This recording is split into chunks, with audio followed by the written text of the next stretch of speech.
right, 8th graders, we're going to be bringing in something new right now. It's called completing the square.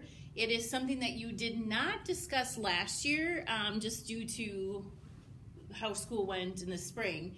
So we're going to take a little time to talk you through, because you are going to be needing this primarily when we talk about circles, which is down, a little bit down the way in our curriculum. But completing the square is something you're going to need to know. And so we're going to give you a lesson on it now, and then we'll review again when it comes back when we talk circles. That's really where it comes in.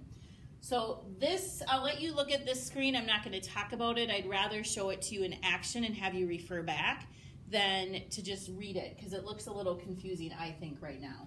So when we're talking about completing the square, it is another way that you can solve a quadratic.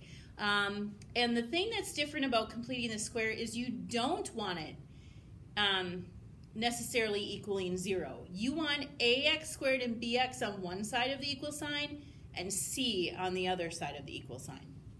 So the first thing I'm going to do here is subtract 12 from both sides, okay? So again, completing the square is another way to solve the quadratic, to figure out what does x equal. So I end up with x squared minus 6x is equal to 7, right? From here, I am going to then look at my b value, and the b value is, I was using my phone because I had to get to my calculator, is this value right here. Now, it's -6. Here's what you're going to do. You're going to half it and then square it. So I'm going to half -6, which is -3. I'm going to square -3, which is +9. And I'm going to add that to both sides of this equal sign. So I'm going to end up with x squared minus 6x plus 9 equals 16. And you might be thinking, well, you just turned it, why are you doing this? You'll see. This is why. We're subtracting the 12, right? So we have ax squared and bx on one side, c on the other. And then we're going to add 9. I can take this. This goes back to what you learned last year about perfect squares, right? And I'm going to factor this out. And so it becomes x minus 3 times the quantity x minus 3. If I FOIL this, it's going to become this. And this is using your skills that we've talked about with factoring. Okay? We're undoing the distributive property. And that's going to equal 16. Then I'm going to rewrite this in a simplified form. And a simplified form is going to be x plus 3, I'm sorry, not x plus 3, x minus 3. X minus 3 squared.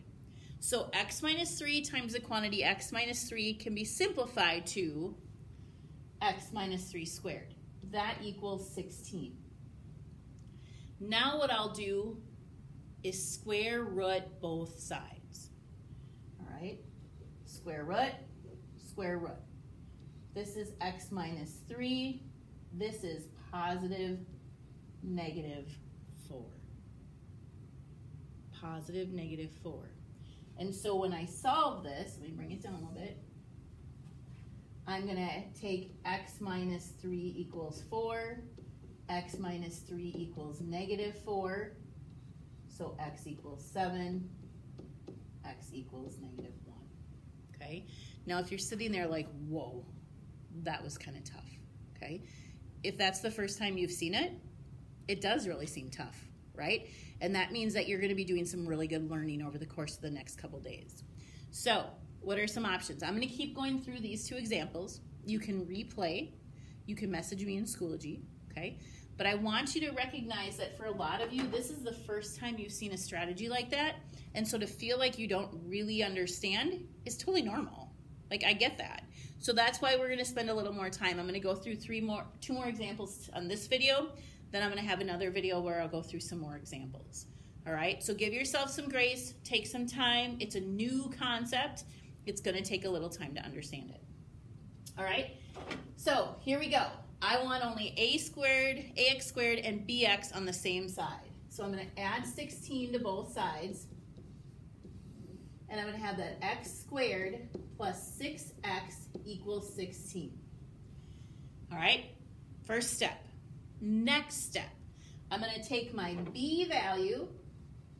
I'm going to halve it. So half of 6 is 3. And then I'm going to square that, which is 9.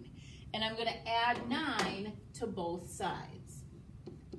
Again, I take half of 6 and then square it.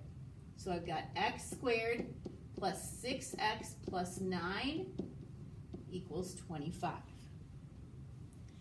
Now, knowing that this is a perfect square trinomial, that's our whole goal in completing the square, I can divide this up into x plus 3 and the quantity x plus 3.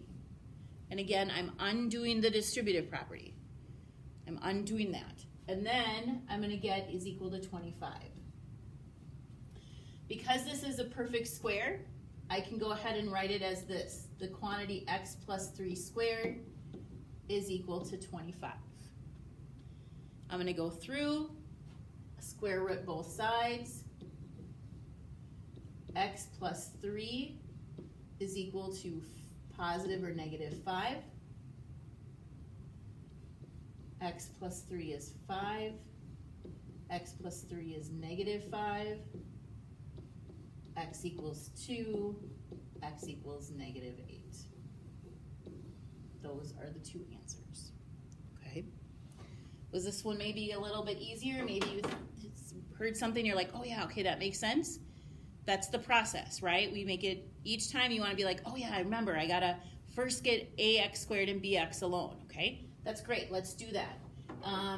So, I'm gonna subtract 21 from both sides because I need to get ax squared and bx alone, okay? Step 2, the 3, we need to half it. Here's where my calculator comes in.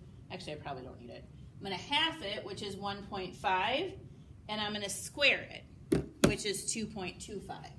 So I'm going to add 2.25 to both sides.